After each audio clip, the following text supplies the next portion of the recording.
Welcome to the Medium in the Middle podcast. I'm your host, Stephanie, the Medium in the Middle.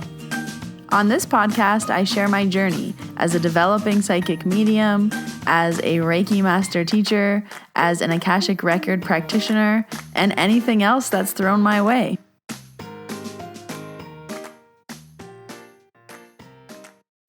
Hello, Middlers. Welcome to the Medium in the Middle podcast. My name is Stephanie. I am the Medium in the Middle, and this is episode 144. Today we have an episode of Medium in the Middle Shorts.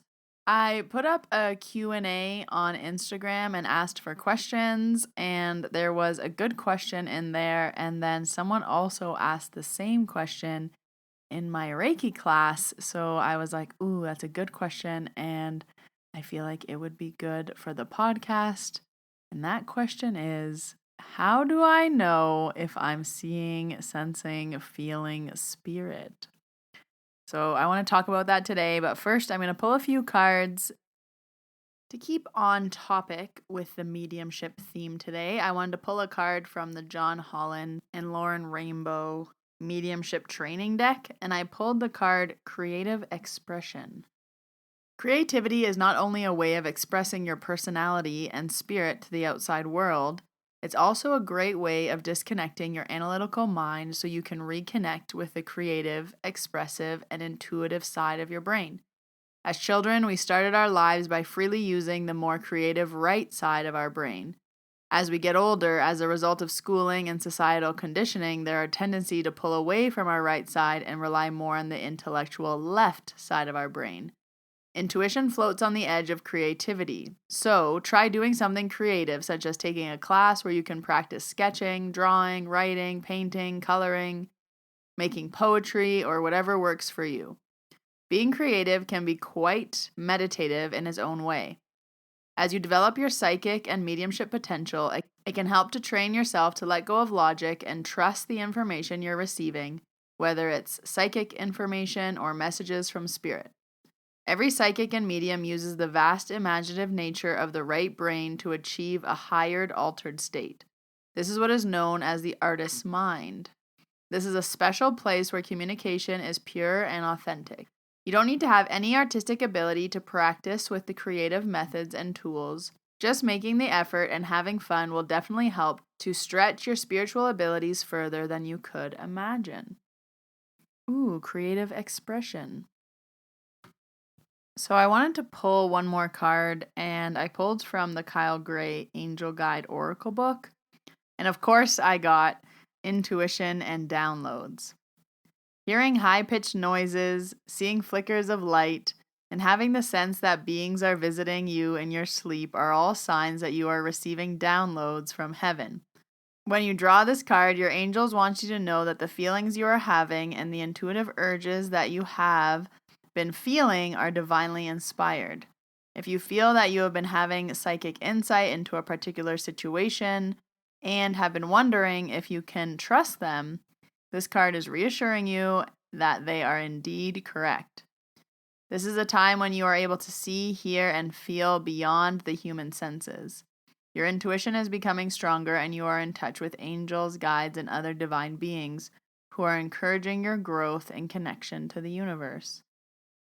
I mean, how perfect is this card for what we're going to talk about today? It always happens like that, by no coincidence. I've said this a lot today, but there are no coincidences. You didn't think about Mary and then see Mary at the store randomly. You could have thought about anybody. So, that's a perfect way to start off this episode. So the only two announcements that I have are regarding Reiki trainings. The next Reiki Level 1 is November 12th and 13th. All courses prior to that are sold out. And the next Reiki Level 2 is November 5th and 6th. I will leave the links down below in the show notes if you would like to grab a spot for one of those courses. They are held virtually, fully online, and you can attend from anywhere in the world. I've started to share on Instagram the photo of the group. I've always done that, but now I'm starting to write where everybody is from. And I think it's a really fun way to see where all the students are from and learning. This past weekend, I had someone from Germany. It was 9 p.m. start time for her, going till 1:30 in the morning. Sometimes people are waking up at 5 a.m. in Australia. I cannot believe the commitment to Reiki, but I love to see it. There are two parts to the episode that I want to talk about today. The first question was by one of my Reiki students who said, "Can you tell us how you started to know you were seeing spirits? What did you sense, feel, and know?" And the second part was from Instagram Q&A, which asked, "How do you know for sure it's spirit in your mind's eye and not just a thought?" And that would kind of apply for everything that I'm about to say. So I want to start off with how to know that you're seeing spirit, or if it could be spirit trying to contact you, if you're not sure. And my general overarching answer would be, if you think it's spirit, it probably is. If you have an intuitive nudge that was dad, it probably was. If something made you remind you of mom, but you're not sure if it really was there or if it was just your mind playing tricks on you, it probably was mom.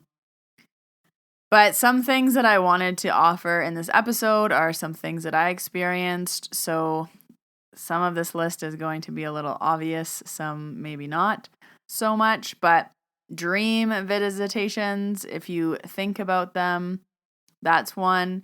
If you smell them, or if you smell something familiar, if you see something out of the corner of your eyes, if you see something in a window or a mirror, anything that makes you double take.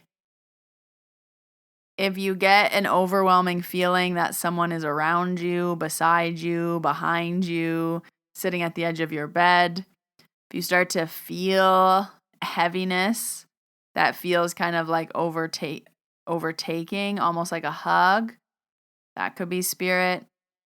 If you get full body shivers, if you are all of a sudden thinking about random thoughts, they probably aren't random. Again, you could think of any name, you could think of anything, but you just so happen to be thinking about dad's work boots that he used to wear when you were 13 years old, and that awful smell from when he used to take them off at the door. That's what you're choosing to think about at Tuesday at 3:30 p.m.?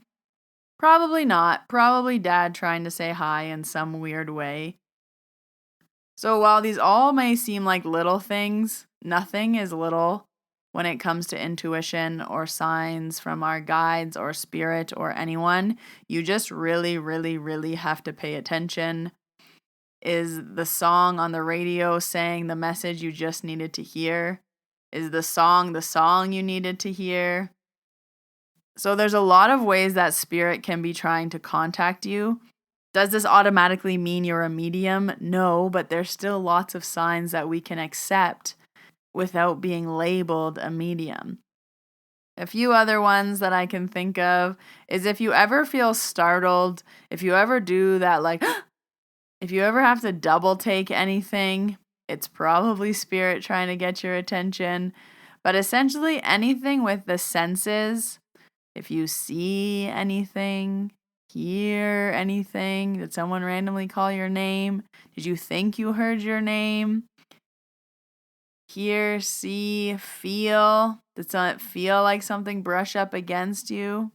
Do you all of a sudden have a taste in your mouth or a smell? These are all really good signs that spirit is trying to get a hold of you. So just be really aware of, what do you see? What do you smell? What are you feeling on touch on your skin? Are you hearing something? Are you tasting something? Did something keep randomly popping up in your brain, in your mind? Do you keep hearing a name over and over again? Do you keep thinking of a person over and over again? I don't know how many times I can say this, but nothing is random. We can think it's a coincidence. Maybe I just thought that. Maybe I just made it up. But did you? If you thought the flickering light in your bathroom was dad 5 times, you really made that up? Okay, you made it up. Or it was dad. You choose. So this kind of leads into the question of, how do you know for sure it's spirit in your mind's eye, or maybe one of these signs or symbols that you would get, and it's not just a thought? And I would say, if you're looking for someone to tell you, like a medium, that just, I find, gives away a lot of your power. And if you know it's dad in the bathroom, if you think it's dad in the bathroom, then take it as that, because we're never going to know for sure. Even if I told you for sure this is dad, you could still be like, what is it? And I honestly think that is what harms us the most, is that self-doubt. It's going to harm us when it comes to spirit messages. It's going to harm us when it comes to our intuition. It's going to harm us when we're not trusting ourselves. I knew I shouldn't have done that. I knew that. Then trust that. And for the past year, I've been working with mentees one-on-one, and the biggest thing is learning to trust yourself. And how do we get there? How do we do that? And you need to collect evidence against yourself. And even if it was maybe not dad, but you thought it was, I would still take it as a sign. For some reason, you were getting that memory. So for me, like, is there ever going to be scientific evidence that for sure this message is from spirit? I mean, probably not. Maybe. Or unless you have a medium around that can confirm it for you. But even still, I think that's giving away your power. And I don't think anything is ever for sure unless we decide. I guess you could say the same thing with, how do you know for sure the partner that you married is the one for you forever? Well, you don't know for sure, but you go in there and you hope for the best. So I would say the same thing when it comes from messages from spirit. There's no harm in taking the message. There's no harm in thinking of a loved one. There's no harm in wanting to accept something. So take the signs and symbols. Don't second guess them. Don't look outside of yourself for someone else to confirm it, because it's not always going to be available. And the more you can keep your own power, the stronger your messages will become. So I would say is keep paying attention, be aware. And if you want to dive even deeper into this, I always ask why. Why or who? Why are you coming? Who are you? Why are my lights flickering? Is it dad? Is it mom? Who's here? Who do I have to know? What do I have to know? What's going on? What's the message? Be a detective. Put your little detective hat on and go dig deeper. Open up. Be open for more signs and symbols. Or say it was just a thought in your mind. You're crazy. It's probably a coincidence. And go on living your life that way. But if you're here, you're not the latter. I hope that little medium in the middle shorts helped you out. Go look for spirits. Go ask for signs. Go connect with your loved ones. They are all around you. And I have said this before, and I will say it again. You do not need people like us to connect to your loved ones. You know them the most. You have the most connection with them. You have the signs and symbols. You have the energetic link. Ask, and then see how it's received. That's all I have for you this week, folks. Thank you for joining episode 144. My name is Stephanie. I am the medium in the middle. And if you want to book an appointment with me for distance Reiki, PSYCH-K, or Akashic Records, you can do so on my website, themediuminthemiddle.com. I'll leave all the links down below that you need in the show notes. But I will see you next Wednesday in your ears, and I hope you have a wonderful week talking to your loved ones. Bye, everybody.